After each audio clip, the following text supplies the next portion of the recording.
I'm Chris Hansen, right now on Crime Watch Daily from here in New York City.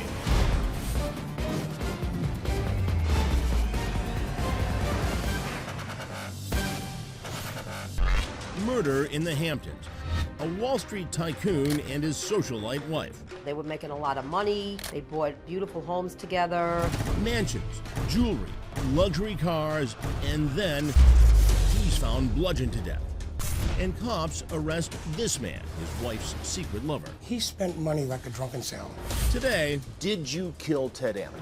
In a new Crime Watch Daily jailhouse interview, I grill the one-time family handyman who to this day denies he's the killer. Let's go, clowns. You want to say I did this murder? Let's go. I ain't afraid of you. The details you've never heard. And was the brutal murder caught on camera? What does the video show? Then, it was a very violent scene. There was a lot of blood. A young mom killed, stabbed 60 times. I watched them take my baby out in a body bag. But her attacker left behind one critical clue. I don't feel that it was random. It's not a stranger. The bombshell Holly was hiding from her own family. Holly liked to keep that part of her life quiet and secret. Right now. Go, let's go. Jason Matera with Crime Watch Daily. I'm Michelle Sagona from Crime Watch Daily. This Elizabeth Smart from Crime Watch Daily. It's Anna Garcia from Crime Watch Daily. You got anything to say? is Crime Watch Daily. What do you mean you don't know she's 13? You're running away now? Hey everyone, I'm Chris Hansen here in New York City. First up, it was the murder that sent shockwaves from the Hamptons to Manhattan. Stuff of primetime dramas, a multimillionaire killed, his estranged wife suspected, but her lover arrested. Today, in a Crime Watch Daily exclusive, the jailhouse snitch who helped put the killer away has a confession to make, and it may blow this case wide open. It's the real-life salacious soap opera that had people talking and headlines blaring, featuring the dashing millionaire. They spend money like it was water. His cheating wife. If she liked you, that was good. If she didn't, you were in trouble. And starring the handsome electrician Danny Pelosi, who cops say had 80 million reasons to murder. He's a bad guy in some people's eyes. Danny is no angel. Believe me. But the loudmouth lover boy swears he's not the hitman. He's the fall guy. Is Danny Pelosi a killer? He will take the money out of your back pocket if he needs it, but he will not kill you. And now Crime Watch Daily is breaking news with a jailhouse snitch who helped put Pelosi behind bars. They're coaching me the whole time on what to say and what not to say. He's flipping the script. That man ain't never told me he killed nobody. Telling me he lied and Danny's been telling the truth. I know everything, and I've always known everything. It's Pelosi unfiltered. I'm an arrogant son of a when I know the truth. Unplugged. What happened behind closed doors was really sick stuff. And unglued. Let's go, clowns. You want to say I did this murder? Let's go. I ain't afraid of you. I know what happened. Did you kill Ted Ammon? The Hamptons, a posh playground of the super famous and filthy rich. It's been the backdrop of scandals, but murder, hardly ever. That's one of the reasons Ted and Generosa Ammon bought the 7-bedroom mansion here on 59 Middle Lane. They were making a lot of money. They bought, beautiful homes together. To their neighbors, the Ammons lived a fairy tale life. Ted, the dapper Wall Street dealmaker, had amassed an $80 million fortune. His wife, Generosa, the striking artist who raised the twins they adopted from the Ukraine. Generosa's relationship with Ted at the beginning was really good. They loved each other. 5 homes, a fleet of luxury cars, private nannies, cash to burn. But Joanne Matheson, the couple's housekeeper and close confidant, says all that money couldn't buy happiness. Then everything fell apart. Joanne says Generosa's bad temper and mood swings begin to take a toll on the marriage.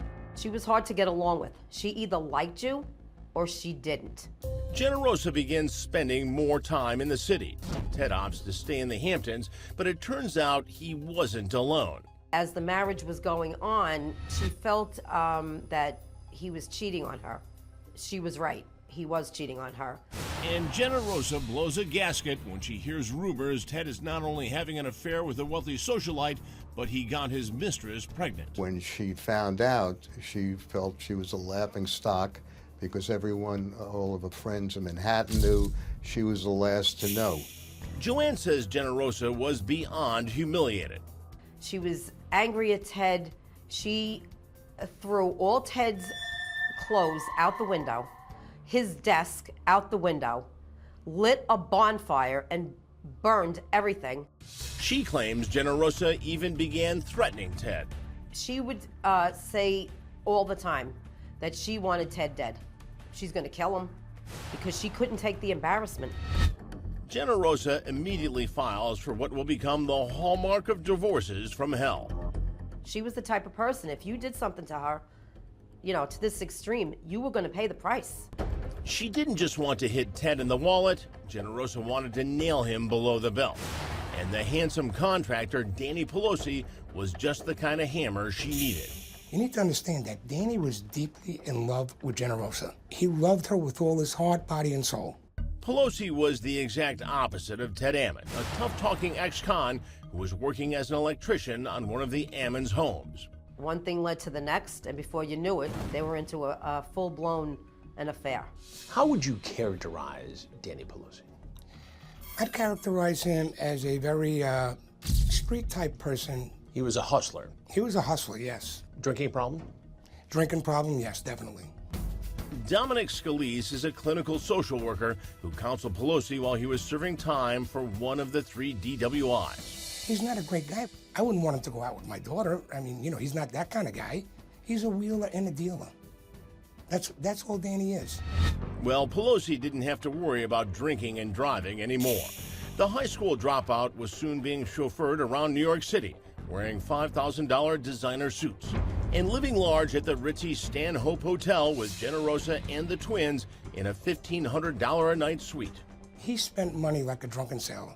But it was Generosa's money. But it was Generosa's money, yes. It was Generosa's money. As the Ammons' War of the Roses escalates, Generosa suddenly becomes paranoid Ted is trying to cut her out of their family fortune. She just went berserk because she couldn't handle something like that. So Generosa asks Pelosi to help her install an elaborate security system in their Hampton estate. 9 cameras hidden throughout the house will allow them to secretly spy on Ted from any computer in any city. She had in her head that he was stealing all their money. At one divorce hearing, Ted offers up $10 million to his bitter bride. Pelosi tells Generosa to take it and run, but she holds out for $25 million. And to everyone's surprise, Ted says yes. I was shocked. You know, I was like, wow. But before Ted and Generosa can officially ink the deal, Ted is found dead just 2 days later, lying naked, brutally bludgeoned to death, in the master bedroom of 59 Middle Lane. Back in New York City, Generosa gets the horrifying news, and she's not exactly heartbroken. She said he got what he deserved. And she said it to Danny. She said it to everybody. He got what he deserved. She was cold about it. Cops don't find any signs of forced entry. There's no DNA. The other thing they don't find, the hidden security system. Up next, is the entire murder caught on tape? What does the video show? Cops don't know, but Danny Pelosi claims... I know the entire murder. I saw it on video. So what happened to the video? What did you do with the recordings of the murder? Among the million-dollar homes in the A-list enclave of the Hamptons, a murder on Middle Lane. A wealthy Wall Street man is bludgeoned to death in his bedroom just days before he was going to sign a $25 million divorce settlement. Today, I talked to someone who says he saw the murder happen on a secret surveillance camera. But is he telling the truth? The fairy tale marriage of millionaires Ted and Generosa Ammon will have no happy ending. He was having an affair. When Generosa finds out her husband is not only having an affair with a wealthy socialite, but also he reportedly got her pregnant, her inner demons are unleashed. She couldn't handle the embarrassment with all their friends in that circle in Manhattan. She couldn't handle it. She wanted Ted dead.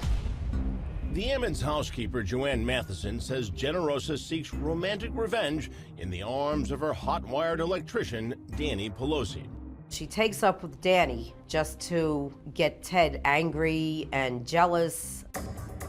Ted and Generosa finally agree to divorce. Generosa is to walk with a cool $25 million. But before the divorce is finalized, Ted turns up dead. Found naked and savagely beaten in the master bedroom of the couple's home in the Hamptons. The fatal blow crushes his skull. There was no weapons. There was no eyewitnesses. There was nothing. Who really killed Mr. Ammon in the master bedroom? And what was the murder weapon? A bat? A pistol? Or a lamp? The answer is on a secret surveillance video cops would never see. The camera showed the faces of the people at Ted's bedroom, which is where he was found. Attorney James Reddy says that missing security footage could answer the burning question, who did it? There were only a handful of people who even knew of its existence. One of those people, the grieving widow. But when she tells her trusted housekeeper about the murder, Joanne claims Generosa doesn't shed a single tear. She was cold about it. It turns out Ted's not-so-weepy widow was about to get an $80 million gift from the grave. He didn't do one of the first things anyone going through a divorce should do, which is change their will. Ted's death was a financial windfall for Generosa, enough to keep her and her cocky lover boy in the lap of luxury. There was a lot of money involved. But a dark cloud of suspicion was now brewing over the Hamptons. Everybody that I knew, people in Manhattan, people I worked for, Ted's friends, they all pointed the finger to Generosa. But every blaring headline points the finger straight at her tough guy ex-con boyfriend. The problem is that the way he speaks, with a dem d's does type of inflection, makes people seem like he's like a thug. But Pelosi's attorney claims his client has an ironclad alibi. Cell phone records completely show where he was on the night of the murder. And Reddy says at the time of the murder, Pelosi was nowhere near 59 Middle Lane. Cell towers track Pelosi's phone traveling from Manhattan to his family home on Long Island. That's an hour and a half away from the murder scene. There are no cell phone records showing that he was in East Hampton. Then the next day, here's video of Pelosi attending a family wedding. If you look closely, there's not a visible mark on it. But cops say Ted fought for his life, and his hands were full of defensive bruises. So if Pelosi wasn't in the Hamptons, who murdered Ted? The question I have is, well, where was the cell phone records of Generosa Ammon for that night? And what did they show? Cops weren't releasing that evidence. But just 3 months after Ted's brutal, fatal beating, there was a surprise announcement. Not an arrest, but a wedding. Generosa and Pelosi secretly tie the knot. It leaves many wondering, was it for love or something far more devious? Silence. He had no choice. He protected her. The newlyweds now had spousal privilege, meaning Generosa and Danny could not be forced to testify against each other. Until death do they part. Ironically, that would be sooner than anyone could have imagined. Generosa is diagnosed with terminal breast cancer and given just a few months to live. Generosa was getting really sick with the breast cancer. She was basically out of it. She was so drugged up. Her illness soon poisons the marriage. Joanne says they fought constantly over money. I saw her, numerous times. Angry, yelling at the children, fighting with Danny, fighting with lawyers. Joanne even secretly recorded a sickly Generosa talking about leaving Pelosi. My feeling is that things have heated up here to a ridiculous degree. And really wondering if I should move out with kids. I'm sick, as we all know. It got a little, rough towards the end, the relationship. Despite their problems, on her deathbed, Generosa changes her will, leaving Pelosi $2 million. Some believe it was hush money to keep Pelosi from telling what he saw on those surveillance tapes. Why are you speaking out about this today? Because I feel as if Danny has suffered an injustice. I believe that Danny was set up. Before you make up your mind about Danny Pelosi, his longtime therapist, Dominic Scalise, wants you to hear his story. You listened in on a conversation he had with Generosa. Yes. Describe it. He put it on speakerphone, and she told him at one point, you know you didn't do it, I know you didn't do it, and I know I did it. I know I did it. Yes. Did you take that as somewhat of a confession? Yes, I did. I definitely did take that as a confession on Generosa's part. I did. I was in total shock. I said to Danny, what the hell is that all about? Are you kidding me? She just admitted on the phone that she's the one that had her husband killed. And what did he say? Danny says, it'll all work out. She's dying of cancer. I don't want to put her through this. Crime Watch Daily has never heard any recording to corroborate claims that Generosa admitted to being involved in Ted's murder. But remember Generosa's trusted housekeeper, Joanne? She claims she also heard an eerily similar conversation. I heard her saying to Danny, you're not going to get blamed for this. I'll take care of you. I'll make sure that nothing happens to you. She said, I know what I did. Joanne claims the tough-talking Pelosi was no hustler. He really was a loving husband, willing to take the fall for his dying wife. And everybody knew that Generosa did this, but everybody protected her, especially Danny. He protected her. He had no choice. It didn't occur to him that he was hurting himself because he knew he was not physically present. But cops aren't buying the protective husband defense. And 7 months after Generosa dies, they arrest Danny Pelosi and charge him with murder. He was the last man standing. Yeah, as between Generosa and Danny, when Generosa died, they set their sights on him. But cops claim Pelosi confessed to a jailhouse snitch and several other people. Up next. I want you to know the truth. I know. I want the world to know the truth. Did Generosa take the truth to her grave and bury Danny Pelosi? Were you covering up to protect Generosa? And what happened to those secret security tapes? Could they set Pelosi free? What did you do with this video evidence? Ted Ammon's wife collected a cool $80 million after he was murdered. Many thought she had something to do with it. But after she passed away, her new husband, Daniel Pelosi, would be the one charged with Ted's murder. Today, Pelosi is sitting down with me and revealing what he says really happened on Middle Lane. It's the burning question to one of the most salacious murder mysteries ever. Is Danny Pelosi the hitman or the fall guy? And now the one person who can answer it tells me he's ready to come clean. I will take a lie detector test. Go get your machine, ask me any of them questions, strap me up right now. We tried to take Pelosi up on his offer, but the prison would not allow us to bring in a polygraph. In your opinion, as a counselor, was Danny Pelosi capable of murder? Beyond a shadow of a doubt, he was not capable of murder, ever. But the Suffolk County DA's office claims it was Pelosi who went to the Ammons house in the Hamptons and bashed Ted's skull in. And then he got rid of the security system he helped Generosa secretly install.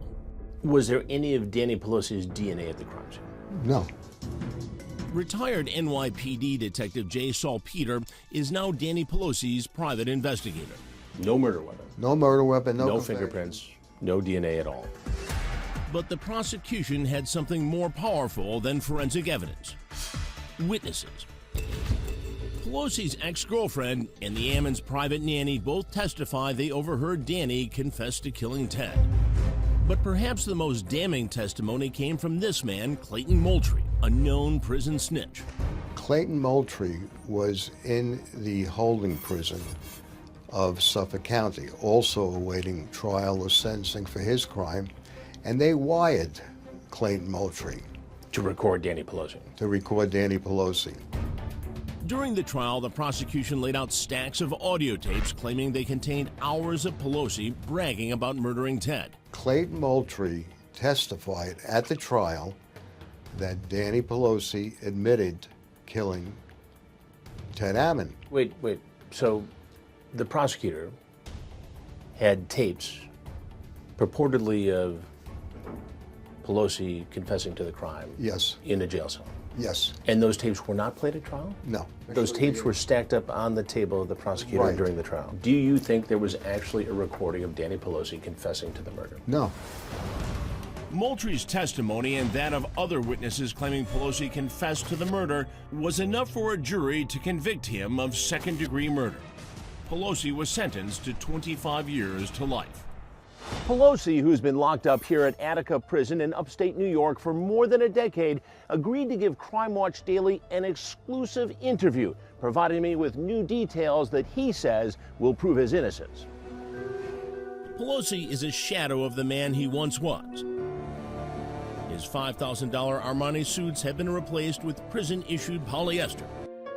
He's also a grandfather. That's what I walked away from. But there is one thing about Danny Pelosi that hasn't changed: his story. Did you kill Ted Ammon? No, I did not kill Ted Ammon.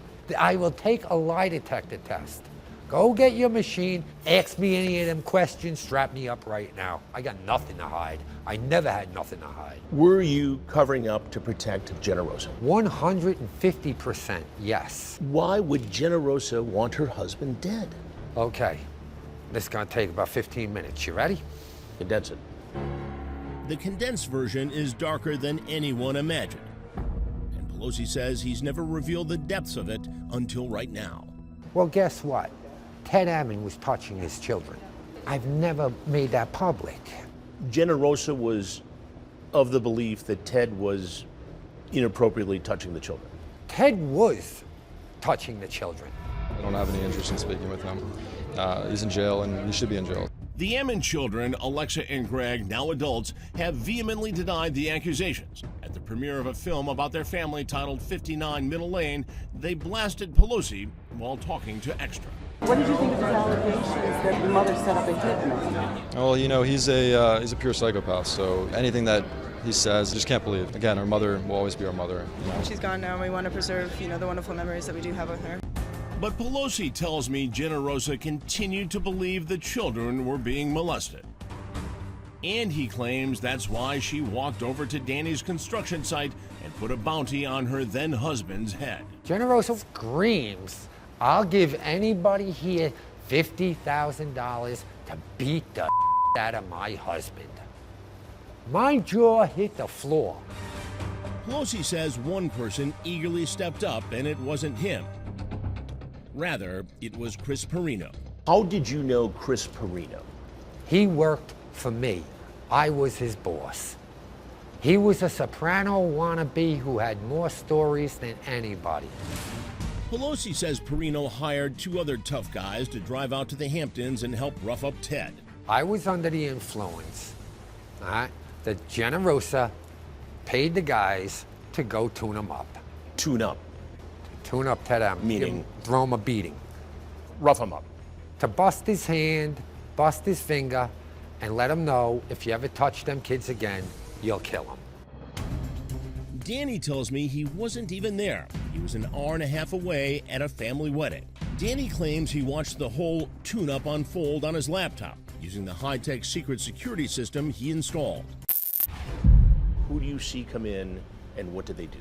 When Ted Ammon answered his door, the one man grabbed Ted Ammon by his throat, just as my fingers are, and pushed him up against the wall, like that. He had a gun in his left hand, held him up, and threw him to the floor. And then Pelosi tells me he gets the surprise of his life. There on the security tape is Generosa. Generosa walks through, she picks up the tennis racket. All I seen was her go into the bedroom. She started yelling at Ted, and Ted said something, and she lost her temper and told Chris to shut him up, and Chris smacked him in the head. You never see Ammon exit the bedroom again after that. What did Generosa say when you confronted her? Ted got exactly what he deserved. Pelosi tells me he didn't even get to the Hamptons house until 2 days later. First thing he did, remove the secret security system to protect Generosa. What did you do with this video evidence? The actual unit that was removed was thrown into a creek on Shore Road in Lindenhurst. Dozens of divers have searched for it, but it's never been found. it doesn't make sense to a lot of people that if you had some evidence that would exonerate you, that you would throw it into a creek. Honestly, I'm not an angel in this.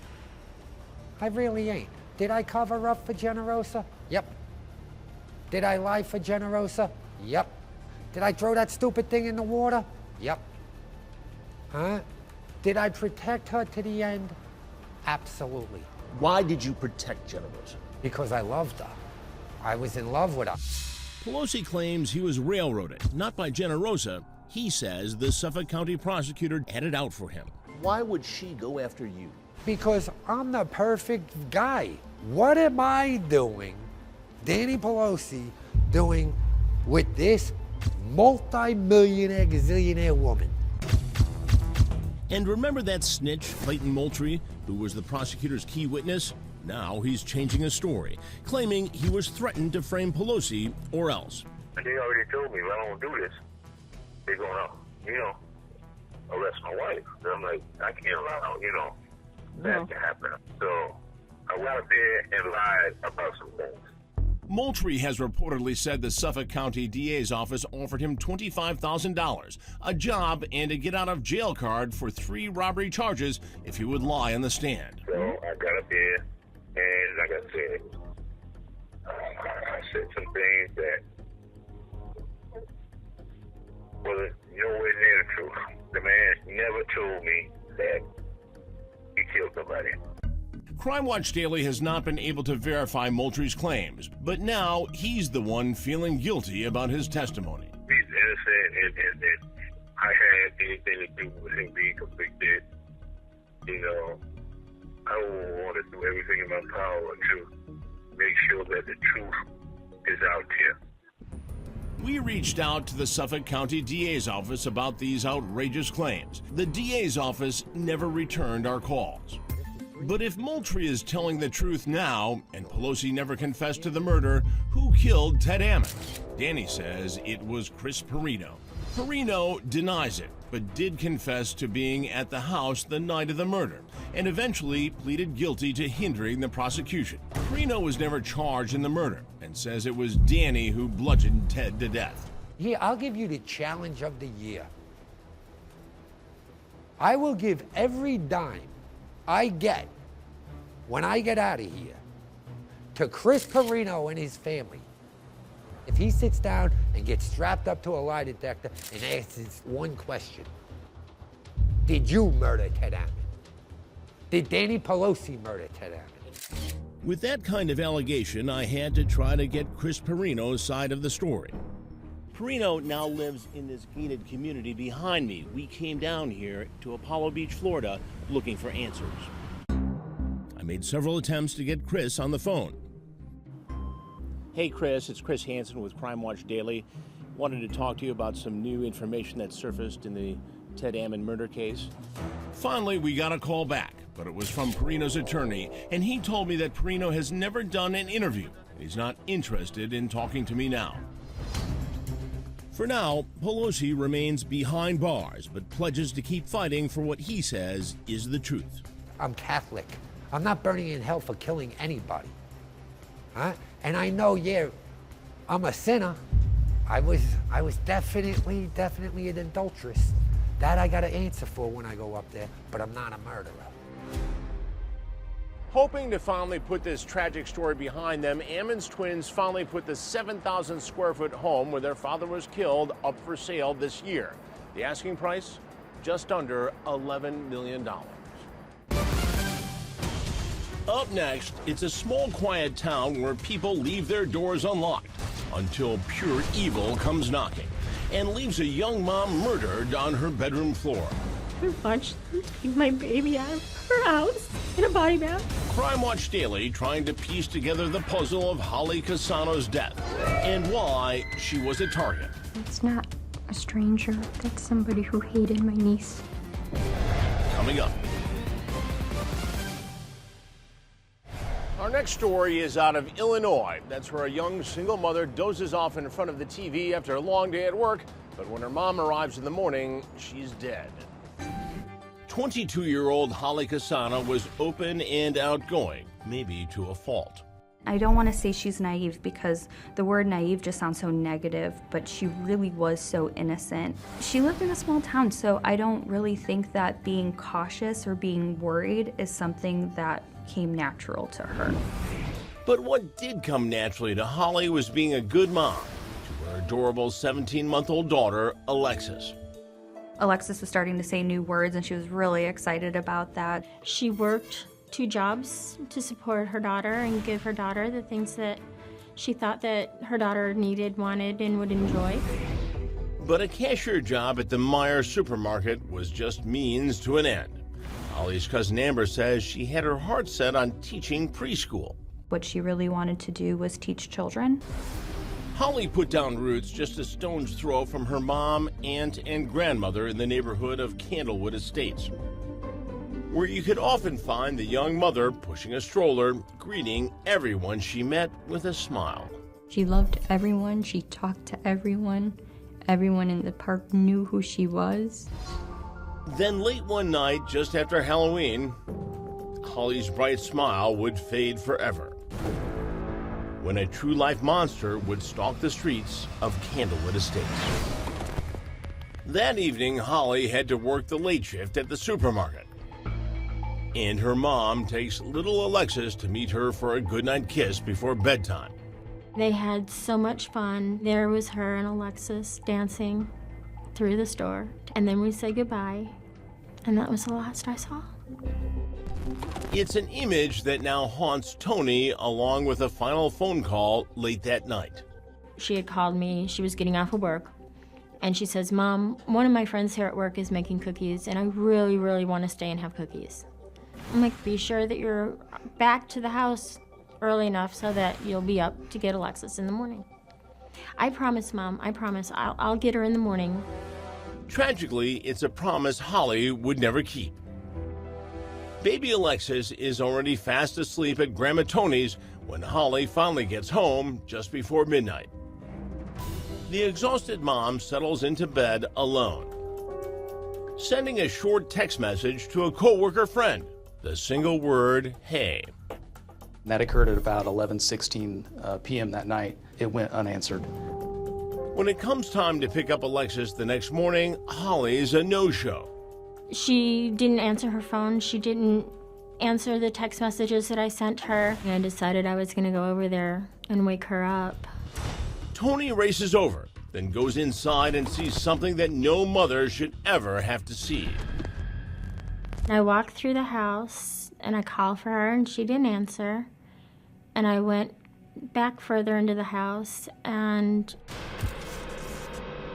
I would have never thought that I would ever see a scene like that in real life. Spread out on the bedroom floor, covered in blood, it's Holly stabbed to death. Tony's heart stops. I sat down next to her and I calmly prayed to God, and then I picked up the phone and dialed 911 and told them my daughter was killed. They told me I had to leave the house. I had to go outside. But I didn't want to leave her. Terrified yet heartbroken, Tony finally pulls herself away and sits on her daughter's front steps as cops move in. I watched them take my baby out of her house in a body bag. Holly's family gathers and looks on in disbelief. I'll always remember seeing them, but how it affected her falling to the ground. Investigator Dwayne Rolfs is struck by the unimaginable cruelty on display. It was a very violent scene. There was a lot of blood inside the trailer, inside the mobile home. There was a large amount of blood in the bedroom area. There was also blood in other parts of the home as well. Blood from an overkill of stab wounds. 60 times with a knife. The final blow straight to the chest. The killer then arranging the scene for maximum terror. Her body was moved and positioned maybe after she was killed. And one final despicable detail. There was seminal fluid that was swabbed along with blood evidence from the scene itself. It was possible that she was sexually assaulted after the homicide was committed. But sifting through the grisly scene, cops discover a critical clue. The killer had injured himself as Holly courageously fought for her life, leaving drops of blood all over Holly's home. There was a large amount of blood located in the crime scene. Based on that, we collected many samples of that blood from different various rooms within the house. Blood evidence, seminal DNA. Now cops have to match that to a killer. Was it someone Holly knew? I don't feel that it was random. The way they killed her, the way they mutilated her body afterwards. Holly didn't have an enemy in the world, except maybe for one. Coming up. Holly liked to keep that part of her life quiet and secret from me. A trail of blood. Would it lead to Holly's killer? Loving single mom Holly Cassano, home alone, savagely murdered. It was obvious this was a brutal attack. That brutality leaves Holly's killer wounded, with his blood all over Holly's modest home. There was a large amount of blood that was found inside the home, and it was offender blood. There's no time to waste. Cops need to find Holly's killer before his wounds heal or he leaves town. They check local hospital records. No patients with knife wounds match the killer's blood. Those persons have been eliminated from this crime. Police also canvassed the 600-plus unit Candlewood Estates. They interviewed co-workers from the supermarket where Holly worked. We watched video, tried to find the subjects that came in contact with her. Detectives gathered DNA swabs numbering in the hundreds. They are all dead ends. They don't get a single match. But the rage of the murder, the post-mortem sexual assault, tells cops this was no random act of violence. They say the killer is someone Holly knew or someone who wanted to know her. But who in the world would hurt the beautiful young woman everybody loved? Somebody who did this to my niece had to have known her. There was so many reasons that it shows that it was personal. The girl next door with the friendly smile did struggle with one of her relationships. And when Holly's killed, her Aunt Christine points the finger. Chris did it. I was sure Chris was the one who was responsible. Chris is the father of Holly's baby, Alexis, Christopher Walker. Holly's mom, Tony, claims Chris was hurting Holly. Christopher liked to be the boss. He liked to push her around. She had bruises on her arms, and there was always an excuse why she had a bruise on her. Finally, excuses aren't enough. Holly went and attempted to get a couple of restraining orders against Christopher, and both of those were denied. Denied for lack of evidence, but it's enough for police to take a closer look at Holly's ex. It was approximately 3 hours after Holly's body was discovered that we located him. We asked him to come down to the sheriff's office, and he did so. Investigators grill Walker for hours. He gives a DNA sample and takes a polygraph. The results come back, and cops are shocked. We kind of hit a dead end on that. Ultimately, that DNA was sent off to the state crime lab and compared against our offender DNA, and it did not match. Without a DNA match and an inconclusive polygraph, Christopher Walker is clear, leaving investigators stumped and the case stalled. Unfortunately, at this point, 8 years later, we still don't have a match. But now, brand new state-of-the-art DNA analysis is giving Holly's family hope. Investigators are using the killer's blood and seminal fluid to put a face on Holly's killer. The results from that indicated that the DNA, the offender DNA, may be, but not limited to, of course, Native American, Hispanic, Central, South American population. Police now have a new direction, but they still need a name. And soon, even though it's been 8 years, cops feel a renewed sense of urgency. It's very, very possible that this offender committed a similar crime in the past, and if he hasn't done it since, he probably could do it again. And Holly's mom is pleading for your help. I beg for you to call the sheriff's department with any information that you have. The reason it's so important to find out who this person is isn't just for me in my case, but it's for you and everybody watching, because this person could be sitting right next to you, planning your murder next.